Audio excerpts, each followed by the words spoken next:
passing by the islands from the eastern Mediterranean to Rome, Pompeius was able to interfere in the supplies of grain and other foodstuffs to Rome. The Eternal City was heavily reliant on such deliveries from Egypt and other countries to feed its swelling population and provide the famous bread dole to its citizens. Consequently, something needed to be done to remove Pompeius from Sicily. Initially, an agreement was brokered in 39 BC, the Pact of Misenum, whereby Sextus was acknowledged in his possession of the islands if he would cease attacking Roman shipping. However, once his plundering recommenced, after a few months, Octavian determined to act and sent his foremost commander, Marcus Agrippa, to crush Sextus, a feat which he eventually accomplished in 36 BC. Pompeius fled to the east, where he was captured on the Greek island of Miletus and executed the following year. The conclusion of the war against Pompeius in Sicily also led to a further disintegration of the Second Triumvirate. Lepidus had been sidelined years earlier, but the removal of Sextus from the Italian islands in 36 BC now saw him try to re-establish himself by seizing Sicily. Octavian made clear his dominance of the western Mediterranean in the months that followed by sending his armies south, upon which Lepidus's own legions defected to Caesar's adopted heir. Octavian had once again shown his belief that gold was the key to loyalty here, and had made it known to Lepidus's legions that they would receive generous payments if they relinquished their allegiance to their commander. As a result of their defection, the Third Triumvir was stripped of all his political offices by Octavian, other than the largely ceremonial position of Pontifex Maximus, or chief priest of Rome. Yet Lepidus was allowed to retire peacefully to Cape Circei, not far from Rome, and he would live for nearly another quarter of a century, once he agreed to largely stay out of Roman politics. But the immediate consequence of his fall in the mid-30s BC was that there were now definitely only two triumvirs left, and the showdown between Octavian and Mark Antony loomed ever nearer. While Octavian was enjoying these successes in the west, Antony was experiencing some trouble in the east. In the late 40s BC, Antony had struck up a relationship with Cleopatra, the queen of Ptolemaic Egypt, who had previously been the lover of Julius Caesar, and had even borne him a son named Caesarion. Making his base in Egypt in the early 30s BC, Antony had determined to strengthen his position relative to Octavian by undertaking further conquests on the eastern borders of the Republic. In particular, he was anxious to rejuvenate Caesar's earlier plans to make war on the Parthian Empire in Mesopotamia. Thus, in 36 BC, he invaded Parthia with a massive force. However, the invasion soon turned to disaster, as Antony's main force was separated from the baggage trains of supplies and siege equipment. When a mobile force of Parthian cavalry intercepted and destroyed much of the latter, the Roman general was forced to retreat back towards Roman territory in Syria, losing further men along the way as his forces were harried by the Parthians. The campaign had turned into a disaster, the embarrassment of which was only partially remedied by his conquest of the kingdom of Armenia in 34 BC and the installation of his son, Alexander Helios, as its king. Bosley offers the latest hair restoration technology for both surgical and non-surgical solutions to grow thicker, fuller hair where you need it most. If you're suffering from hair loss, why not check them out? They are America's #1 hair restoration experts. The sooner you take action, the more options you have for keeping your hair. Learn how you can get a fuller, thicker head of hair by going to bosley.com/peopleprofiles or click the link below to get your free information kit and a $250 gift card. That's bosley.com/peopleprofiles, and you can get a free cost estimate and find the right solution for you. This was the context in which Octavian made his major grab for total power over the Republic. Antony's absence from the Eternal City, his relationship with Cleopatra and seeming preference for the Egyptian capital of Alexandria over Rome, and the nepotism he showed towards his followers in the east, all provided ammunition for Octavian and his faction to begin claiming that Antony wished to seize power in the Republic and begin building a new realm of which Egypt and the city of Alexandria would be the heartland. Octavian was particularly bullish in claiming this, as he was angered by Antony's embarrassing of his sister Octavia, to whom Antony was still married, through his very public relationship with Cleopatra. Moreover, Octavian was actually able to substantiate his claims that Antony was Orientalizing. In 32 BC, he entered the Temple of the Vestal Virgins in Rome and removed Antony's will, which was housed there. With this, he was able to demonstrate that Antony had plans to divide up the Republic's eastern territories between his family and supporters, and that he wished to be entombed at Alexandria following his death. This, combined with Antony's celebration of his conquest of Armenia by holding a triumph in Alexandria rather than at Rome, seemed to confirm Octavian's argument that Antony was effectively turning into an eastern despot who would expel Rome from its eastern territories if left unchecked. In late 32 BC, following this campaign to undermine Antony, the Senate in Rome finally agreed to revoke Antony's powers and declared war on Ptolemaic Egypt. A new civil war had begun, yet Octavian did not have unequivocal support in the West. As much as 40% of the Roman Senate had voted against the war, and a large majority of the East now left the capital and headed east with their supporters to join Antony's cause in Egypt. In the months that followed, the largest military build-up that had accompanied any Roman civil war occurred. By the summer of 31 BC, Octavian had pulled together forces which numbered approximately 200,000 men. To put this in perspective, Caesar had only commanded roughly 25,000 men at the Battle of Pharsalus, the decisive engagement in his civil war against Pompey in the early autumn of 48 BC. And Octavian's massive military build-up was matched by Antony, who was also able to field about 200,000 men.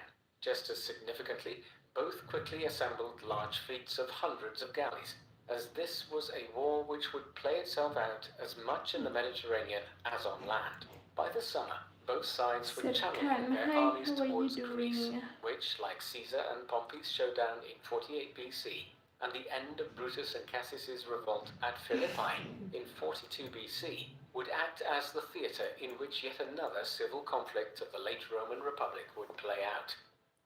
Octavian and Mark Antony's forces would finally clash at sea near the Roman colony of Actium in northwestern Greece in 31 BC.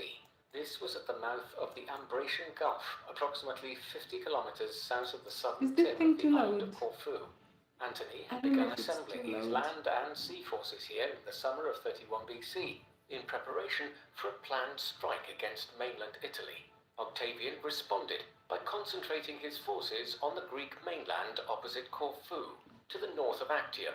Here, by the late summer, Octavian was beginning to gain the upper hand, as his strength relative to Antony's grew, and Antony became increasingly surrounded on the mainland. Then, as the days went by, desertion and disease began decimating his forces. As a result, on the 2nd of September 31 BC, he attempted to break out from the Ambracian Gulf with slightly over 300 ships and perhaps as many as 25,000 infantry and cavalry on board.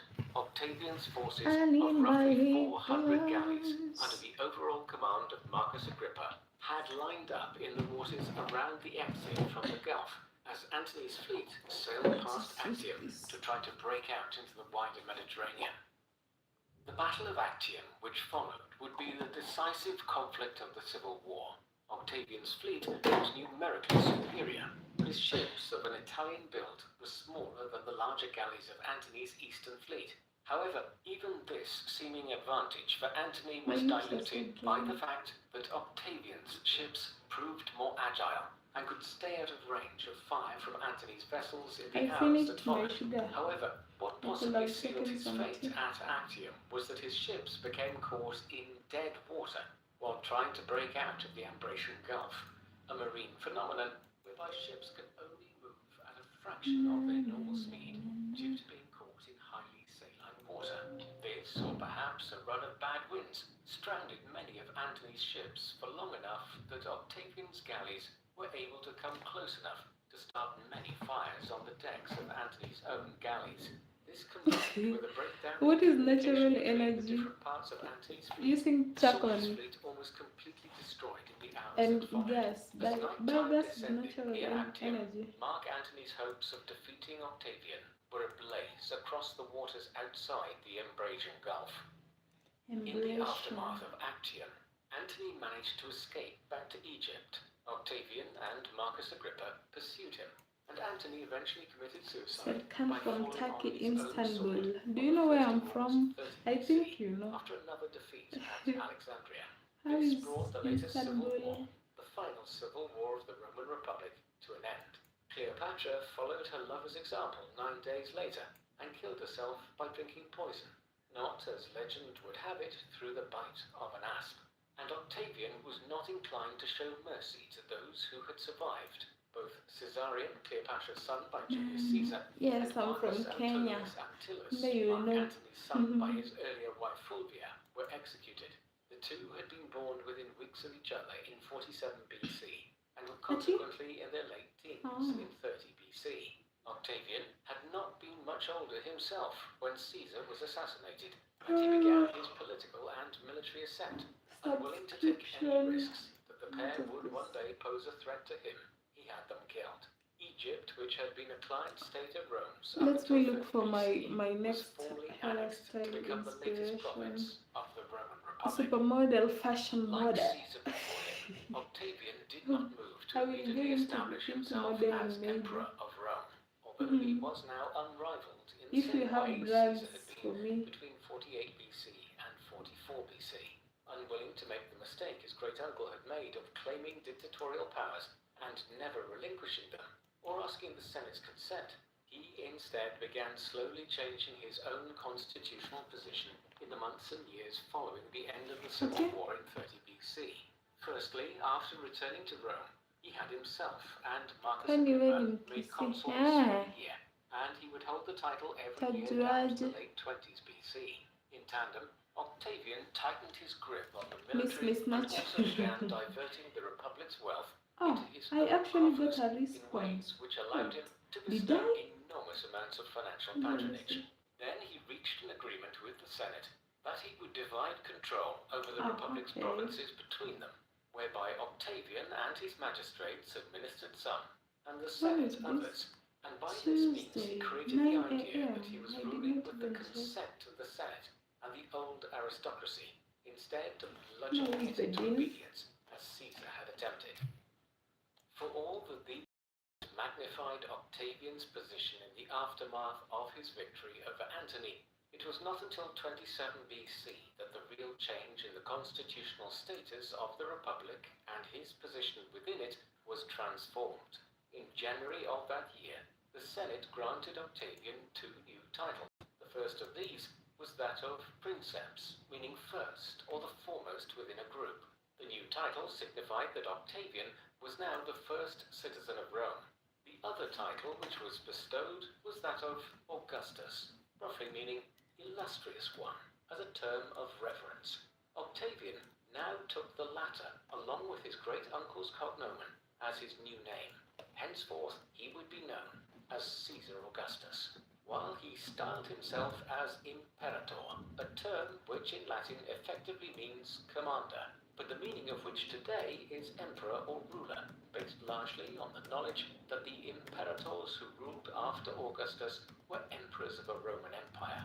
And these developments in January of 27 BC are consequently generally interpreted as the point at which the Roman Republic came to an end and the date from which we can speak of the Roman Empire, one which would last for nearly exactly 500 years thereafter. Having established himself in a position of secure and supreme authority in Rome, Augustus soon set about expanding the empire's borders. Rome was a society, whether it was ruled as a republic or as an empire, which viewed expansion as a natural thing for it to do at all times. In the early years of Augustus's rule, this came quite easily. Egypt had been annexed as part of the end of the Civil War. The kingdom of Galatia in central Turkey was also converted into a Roman province in 25 BC when its ruler, Amyntas, was killed. In the years that followed that, Augustus succeeded in crushing the independent tribes of northern Hispania, which had resisted Roman rule for 2 centuries. The final conquest of the Iberian Peninsula by 19 BC was especially beneficial, as huge gold deposits were soon discovered there, leading to a massive financial windfall for both Augustus and the wider Roman aristocracy. In tandem, Augustus tightened Roman control over the client kingdoms of the Near East, such as the Herodian Kingdom of Judea, by the end of the 20th BC. Finally, a diplomatic success was also secured with the Parthian Empire to return the battle standards of the Roman legions, which had been lost at the Battle of Carrhae in 53 BC, in which Crassus, Julius Caesar's associate in the First Triumvirate, had perished.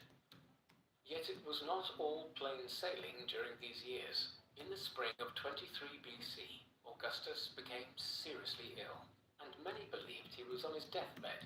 Therefore, he made provisions at this time for a division of power upon his death, whereby Marcus Agrippa would succeed him militarily, and his nephew Marcus Claudius Marcellus would be groomed to succeed him politically in the long run.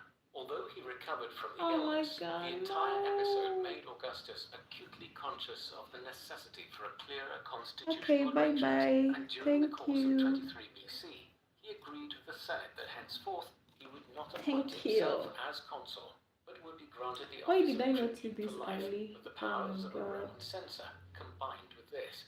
In this way, he placated the Senate by giving back the office of consul, but retained great control over the magistracy by the creation of an entirely new office under the name of tribune. And while these new arrangements did incite some unrest, most notably a shadowy conspiracy which was launched by one Fannius Scipio in 21 BC, these threats were easily seen off, and Augustus continued to solidify his rule into the 10s BC. Augustus's reign saw many innovations in terms of how Roman society was governed and managed. The century or so prior to his seizure of power had seen the Roman state expand dramatically, but necessary social reforms had been neglected as the Republic struggled through successive civil wars. In particular, there were major issues in the Eternal City itself, which was suffering from fires, diseases, a crime problem, and growing poverty. Augustus began addressing this imbalance. In the city of Rome, the population of which had swelled to upwards of 1 million people by the 1st century AD, he transformed the municipal government, instituting the first professional police force and fire service in a city where violent assaults and accidental fires had become rampant. These vigiles did much to make Rome a more hospitable place by the end of his reign. He also drastically reformed the way in which Rome and the Italian peninsula were administered, expanding the personal bodyguard he had established for himself early in his career, the Praetorian Guard, to become a much larger unit whose loyalty was directly to the emperor, and which was charged with the protection of the capital and the Italian peninsula. In the wider empire, Augustus, in conjunction with the Senate, established the system of administration which would last for much of the next 2 centuries. This divided the empire into senatorial provinces, which the Senate administered, and imperial provinces, which were administered by magistrates appointed directly by the emperor. There were some exceptions to this rule. Egypt, which had been conquered following the Battle of Actium, was one of the richest provinces of the entire empire, and Augustus placed it under the administration of a prefect from the Roman equestrian class, who was directly responsible to him. And he also introduced major reforms to the Roman tax base, which increased the imperial revenues that were collected. This was a necessity, as for decades Rome had relied on extracting resources from conquered territories for much of its wealth.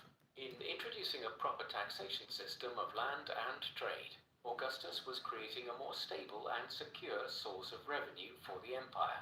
Finally, in order to improve the overall administration of the empire, Augustus initiated a massive road-building system and a system of relay stations complete with horses to deliver information at maximum speed to and from Rome. As a result, King Louis XIV, nearly 2,000 years later, would not have been able to send a messenger any faster than Augustus could. The reign of Augustus is generally perceived as having been a golden age of Roman culture, particularly of Latin literature. The poet Horace published his odes between 23 BC and 13 BC, while Ovid composed several renowned works such as the Metamorphoses, a narrative of combined Hellenic Romano mythology, and his Ars Amatoria, meaning the art of love, and the Fasti, a volume of the Roman calendar, all towards the latter end of Augustus's reign. The historian Livy spent nearly 30 years during Augustus's reign, composing an enormous history of Rome, from the foundation of the city down to Augustus's reign, entitled Ab Urbe Condita, meaning from the founding of the city. Yet it was Virgil, an Italian from near modern-day Mantua, who became the greatest of the Roman poets. What do you Magnum mean? opus, the At the Aeneid, site providing a national laundry epic of Rome's and the mythical maintenance. establishment by Aeneas, a refugee from the legendary siege and fall of the city of Troy. Many of these poets were supported by Gaius Maecenas, one of Augustus's right-hand men, who acted as an unofficial minister of culture, and the emperor's role in this flowering of Latin literature was considerable, although Augustus did exile Ovid to the city of Tomis, beyond the empire's borders in Romania, in 8 AD, under mysterious circumstances, possibly related to the scandals created by his love poetry. The Augustan Golden Age extended beyond the written word. Rome's first emperor left an indelible mark on the built environment of the city.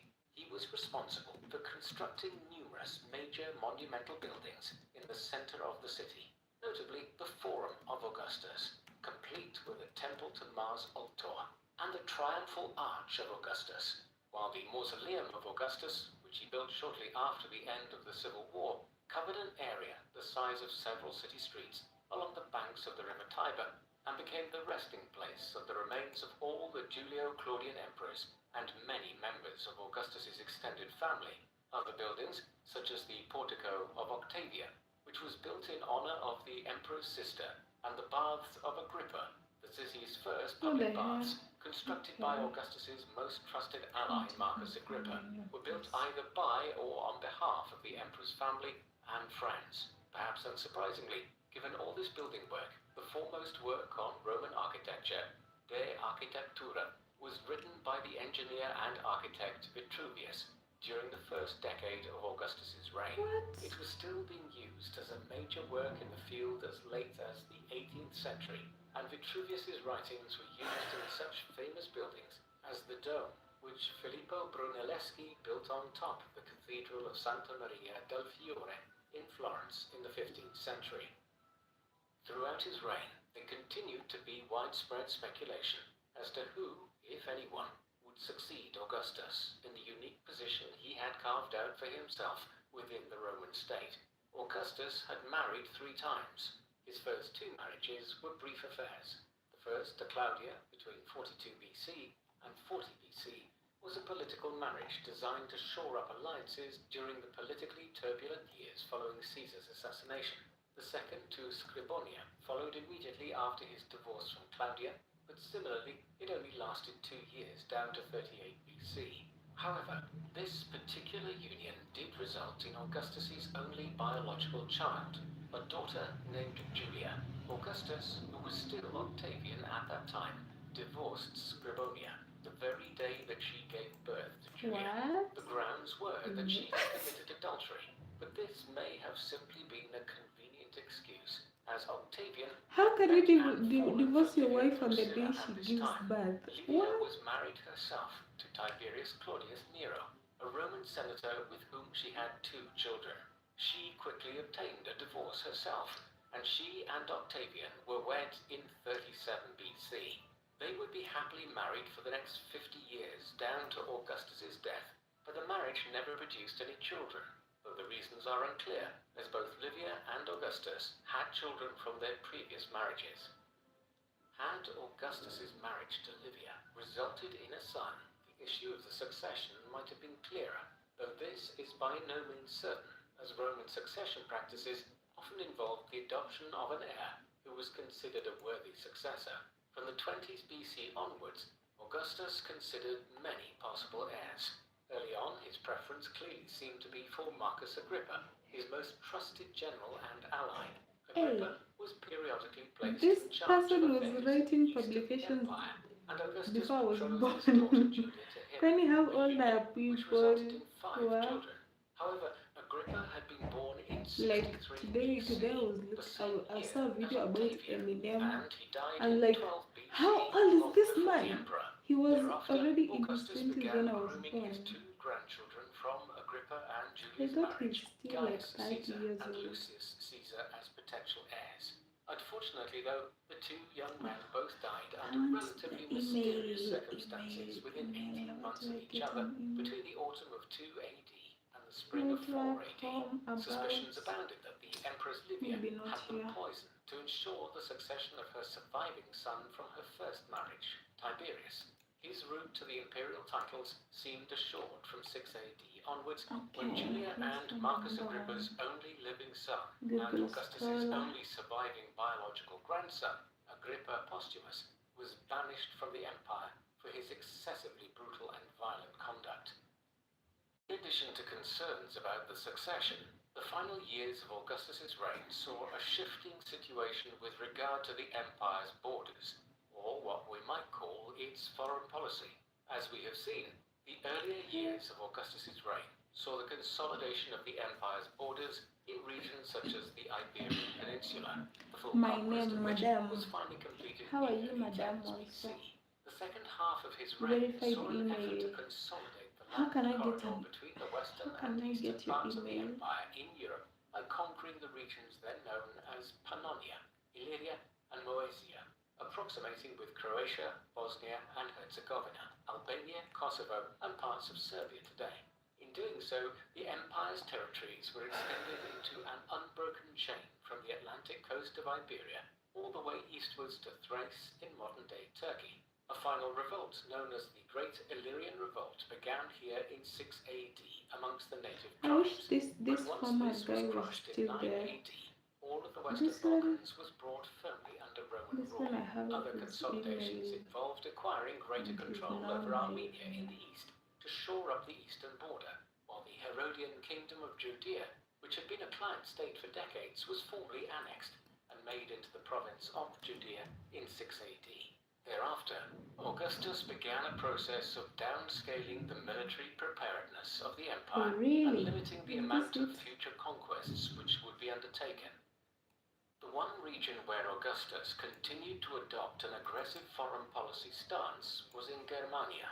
His great-uncle had conquered the vast expanse of Gaul in less than 10 years in the 50s BC, and Augustus was determined to emulate him by extending Roman control eastward over the tribes of Germania, operating out of a major settlement which was being established at Colonia, a Roman town which would eventually grow into the modern city of Cologne.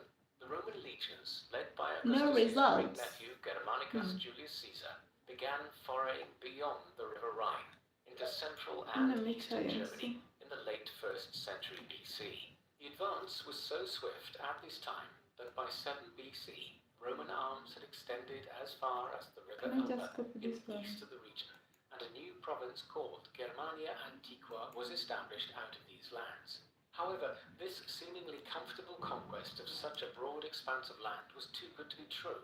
In secret, the Germanic tribes of the region were plotting to expel the Romans from their lands, and in 9 AD, when the Roman general Publius Quintilius Varus led 3 legions into the region around Saxony, they were betrayed by a Germanic ally, Arminius, and ambushed.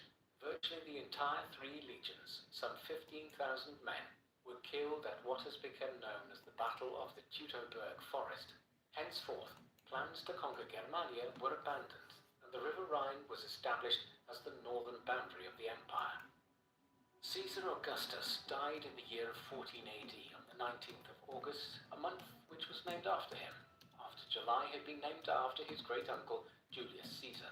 He was nearing his 80th year and was in poor health, and we can probably discount as spurious rumours that Livia poisoned him to speed up the succession of her son Tiberius. It was this stepson of the emperor who would succeed him, not because he had shown himself to be a particularly worthy or accomplished individual, but because he had simply outlasted all of his rivals for the position. Augustus's advice to him prior to his death had been to not expand the empire any further, but instead to secure its existing borders, as these made geographic sense, being bounded on the south by the Sahara Desert, on the west and north by the Atlantic Ocean and North Sea, and on the east by the River Rhine and the River Danube in Europe. Although this advice was not precisely followed by Augustus's successors, it was to a sufficient enough extent that it brought peace to the empire for much of the next 2 centuries.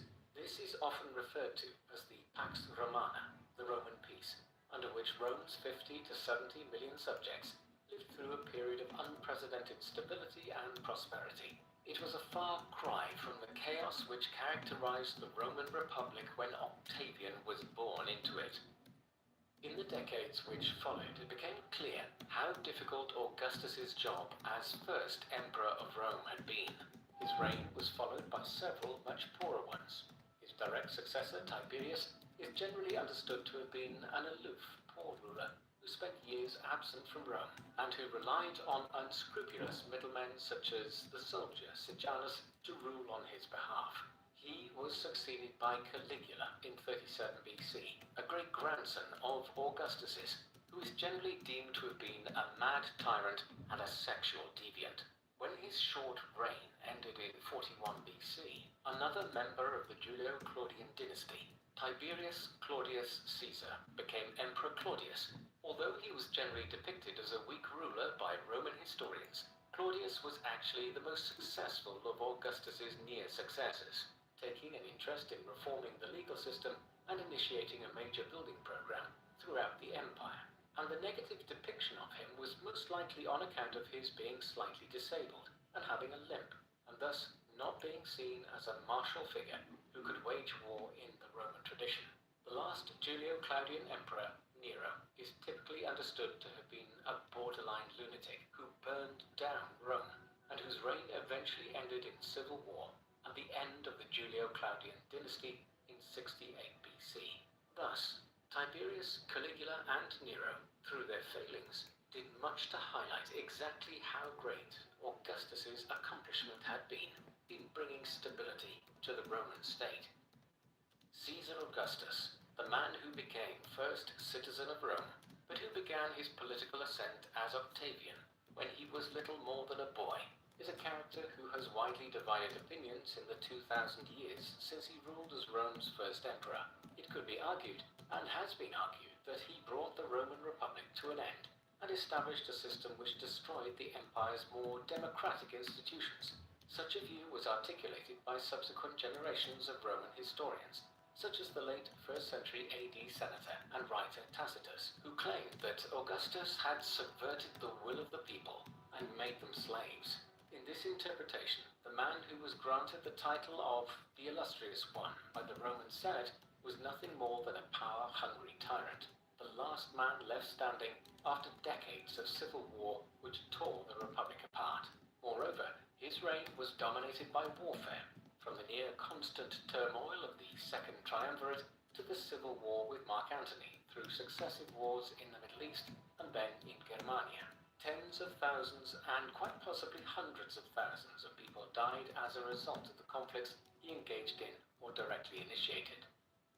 Yet, there is another, completely opposite way of interpreting Augustus. After several decades of internal strife within the Roman Republic, he finally brought the constant civil wars between opposing generals to an end and inaugurated a period of renewed stability.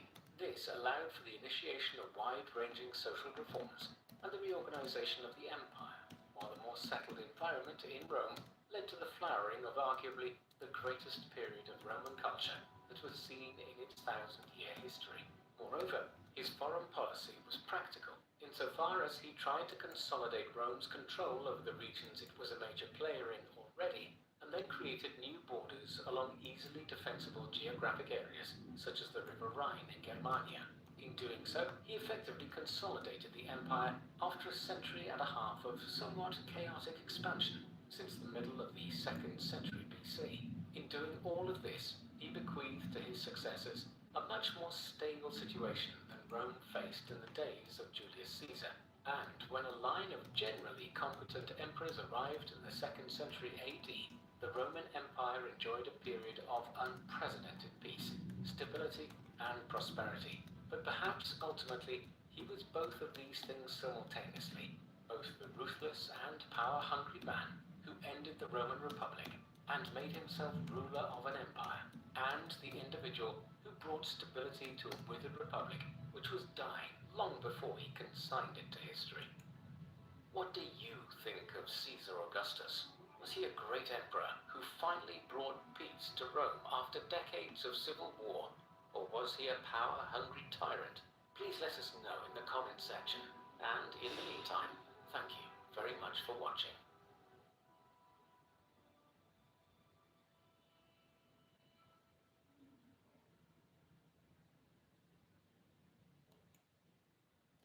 Hello guys, the People Profiles and the History Chronicles have joined forces, so as well as the fantastic long-form documentaries you get here on the People Profiles, the team are also producing short-form documentaries on the History Chronicles, on everything from knightly orders to the Battle of the Little Bighorn, as well as a range of biographies from history's best, worst, and most interesting people. Check out the link in the video description, subscribe, and thanks for watching.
The man known to history as Commodus was born Lucius Aelius Aurelius Commodus on the 31st of August 161 AD in Lanuvium, an ancient city near Rome, which was also the birthplace of his maternal grandfather, Emperor Antoninus Pius. His father was Marcus Aurelius, who had become Roman Emperor in early 161 AD, following the death of Antoninus Pius. Marcus Aurelius is traditionally seen as one of the most capable men to have held the imperial office. As a Stoic philosopher and author of the influential Meditations of Marcus Aurelius, Marcus embodied the ideal of the philosopher king in Plato's Republic.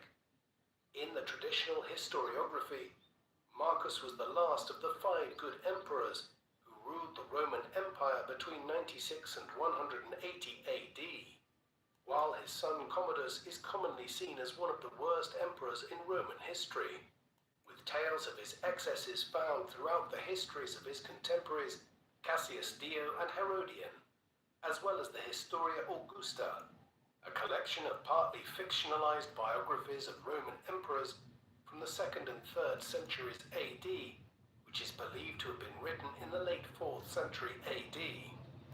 The historian Jeff Adams was cautioned against reading these ancient literary sources uncritically, arguing that they reflected the views of the senatorial class that suffered greatly during Commodus's reign.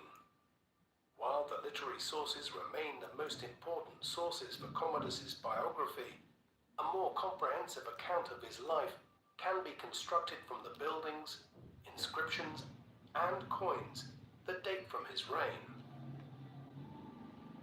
Commodus's mother was Faustina the Younger, the youngest daughter of Antoninus Pius, who ruled as emperor from 138 to 161 AD.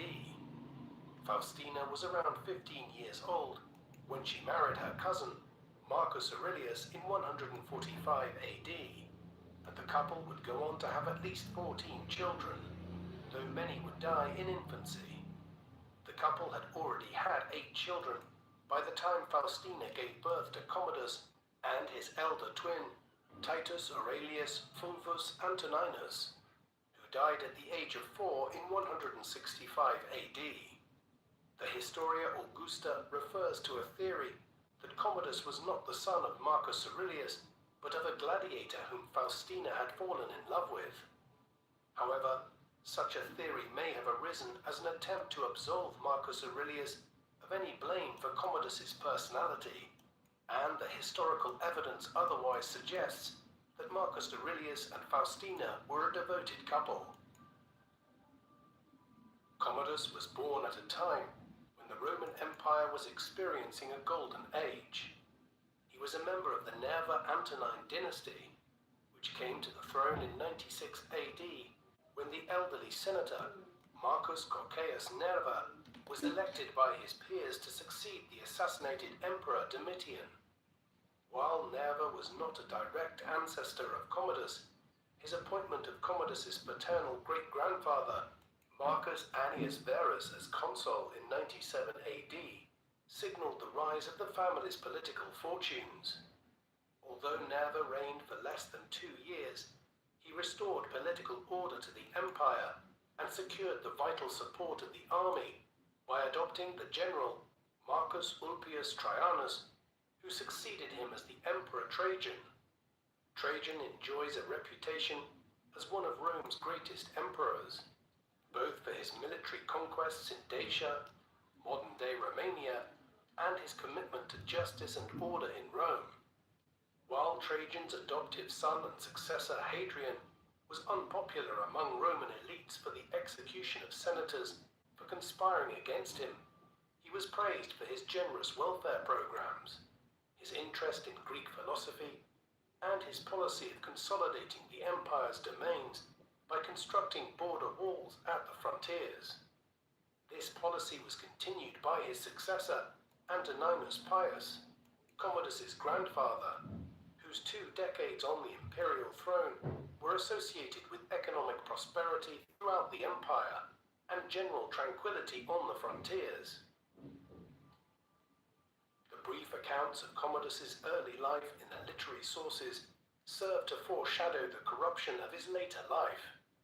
The contrast between Commodus and his father, Marcus Aurelius, is a main theme of Commodus's childhood and youth. The theories around Commodus's parentage are intended to disassociate him from his exemplary father, Marcus Aurelius. Prior to presenting the theories around Commodus's illegitimacy, the author of Marcus Aurelius's biography in the Historia Augusta writes of Marcus that, had he been truly fortunate, he would not have left a son. The claim that Commodus was the son of a gladiator may be interpreted as an attempt by the author of Historia Augusta to come up with a logical explanation for how the son and successor of Marcus Aurelius ended up as an individual who debased his imperial dignity by fighting as a gladiator in the arena. Before Marcus Aurelius, the emperors of the Nerva-Antonine dynasty had chosen to adopt younger men who had already demonstrated their abilities as administrators and leaders as their sons and successors. This was partly done out of necessity, as Nerva, Trajan, and Hadrian never had any children, while Antoninus's 2 sons had already died by the time of his adoption by Hadrian. Nevertheless, family considerations remained important, as the chosen successors were often related to the emperor by blood or marriage, even though they were not direct biological descendants. Shortly before his death in 138 AD, Hadrian looked ahead 2 generations by instructing Antoninus Pius to adopt the future Marcus Aurelius as his son, as a condition of his own adoption by Hadrian. Don't even. In its discussion of Commodus's paternity, the Abu Historia Bakr Augusta and makes Andrew reference to this King. arrangement, Hi. claiming that Marcus Aurelius refused to divorce his wife after being informed about her supposed infidelity by saying, "If we send our wife away, we must also return her dowry." The Historia Augusta goes on to explain that Faustina's dowry was the empire which, after he had been adopted at the wish of Hadrian, he had inherited from his father-in-law Pius. Accordingly, even had Commodus not been Marcus Aurelius' son, as the grandson of Antoninus Pius, he had a strong claim to the succession. Hi. In October 166 Hooray. AD, Marcus Aurelius bestowed the title of Caesar upon 5-year-old Commodus and his 3-year-old younger brother, Marcus Annius Verus, designating them as co-heirs to the empire. According to the Historia Augusta, the initiative came from Lucius Verus, Marcus Aurelius' adopted brother and co-emperor, who had just returned victorious from his campaigns in the Middle East against the Parthians from present-day Iran. Born Lucius Caeonius Commodus in 130 AD, Lucius Verus Oh my was god, the son it's so of Lucius cold. Aelius Caesar, I need whom some tea, but I Hadrian had did not adopted as buy his sugar. successor in 136 AD, but died in January 138 AD without becoming emperor. Following his father's death, the young Lucius was adopted by Antoninus alongside Marcus Aurelius and took the name Lucius Aelius Aurelius Commodus. When Antoninus died in 161 AD, Marcus and Lucius took the throne as joint emperors, and Lucius exchanged his own family name of Commodus for Marcus's family name Verus. When the future emperor Commodus was born several months later, Marcus named him Commodus in honor of his co-emperor. Between 162 AD and 166 AD, Verus had been away on campaign, and when he returned to Rome to celebrate his triumph, the young Commodus and his siblings took part in the procession through the city. In his meditations, Marcus Aurelius expressed his relief that my children are not without intelligence nor physically deformed, a statement that was hardly an enthusiastic expression of paternal affection. Nevertheless, Marcus was keen to ensure that his children were well educated. As a young man, Marcus himself had shadowed his adoptive father Antoninus in his imperial duties. Gradually assumed greater responsibilities in Antoninus's later years. Given his intellectual interests and his political upbringing, Marcus was keen to ensure that Commodus was well prepared to I'm not become sure. emperor, and noted in his meditations that I'm not sure what "I is had no lack happening of here. suitable What is teachers for happening my on children." YouTube studio? Herodian describes how Marcus invited to Why Rome can't I from see all some over the things? empire men Like renowned some for things are learning in their missing. own countries. Is it like a new update or something? His son Commodus. The Historia Augusta gives the names of 3 of his teachers: Onesicrates for Greek literature, Antistius Capella for Latin, and Ateius Sanctus in rhetoric. While the first 2 teachers are not mentioned elsewhere in the historical record, the last has been identified as Titus Aelius Sanctus, a Roman of equestrian class who attained senatorial rank and was a talented orator. According to the influential Greek What is physician an Galen, orator? Commodus's education was Orator is someone supervised who by a man named reads Publius. in a reads loudly. Both Let me Herodian and confirm. the author of Historica Augusta are keen to stress Orator. that Marcus Aurelius stopped at nothing to ensure that Commodus had the best education possible. It seemed to have any impact on He's the a young public child. speaker. We know whatever Yay! his tutors Especially said, one who it is showed highly greater interest skilled, in less eloquent, and reputable persuasive. activities such as singing, While dancing, it generally and applies to gladiatorial anyone who gives a combat. speech, it usually In order implies to show someone who that Commodus's captivates the debauchery audience began and at a young age, efficiently the conveys the Historia message. Augusta claims that when the My boy was grammar 12 is years nice. old, he complained that his bath water was too cold My grammar and is ordered a nice. slave to throw the bathkeeper into the furnace. The slave spared the bathkeeper, by burning a sheepskin instead. Later in the biography of Commodus, the Historia Augusta states that, while a youth, he disgraced every class of men in his company, and was disgraced in turn by them, which appears to be a reference to homosexuality. 169 AD, Commodus's younger brother and co-Caesar, Marcus Annius Verus, died at the age of 7, leaving Commodus as Marcus Aurelius's sole surviving heir. Commodus's health became an even greater priority for the emperor, and Galen was often in attendance to the young boy.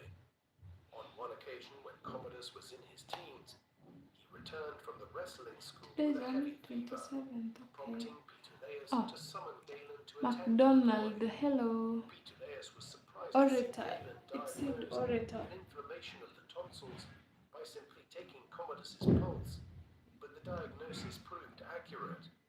The physician prescribed a solution of rose water and honey, and within 3 days the fever passed. To promote his dynastic ambitions, Marcus Aurelius commissioned statues in the late 160s AD and early 170s AD all over the empire, asserting Commodus's role as Marcus's heir. Marcus was also keen to ensure that his son enjoyed the army's support. During the mid-160s AD, several hostile Germanic tribes in the Danube region invaded Roman territory. In 168 AD, the co-emperors Marcus Aurelius and Lucius Verus marched north to reinforce the legions on the frontier, but Verus's death in January 169 AD compelled Marcus to return to Rome to oversee the funerary rites of his adopted brother. Now sole emperor, Marcus left Rome in the autumn, but his army struggled to resist a Germanic coalition led by Balomar, ruler of the Marcomanni. In around 170 AD, a Roman army was defeated near Carnuntum, a large city on the Danube between what is now Vienna and Bratislava, which served as the capital of the province of Pannonia Superior. After making peace with several Germanic tribes in 171 AD, Marcus went on the offensive and defeated the Marcomanni in 172 AD. Following his military success, Marcus assumed the victory title of Germanicus. The Historia Augusta states that Commodus was also given the same title on the 15th of October 172 AD, suggesting that he accompanied his father on campaign. Marcus Aurelius's biographer Antony Burley notes that a dedication to Marcus and Commodus at the sanctuary of Jupiter at Carnuntum, dated the 11th of June 172 AD, indicates that Commodus was with his father on that day.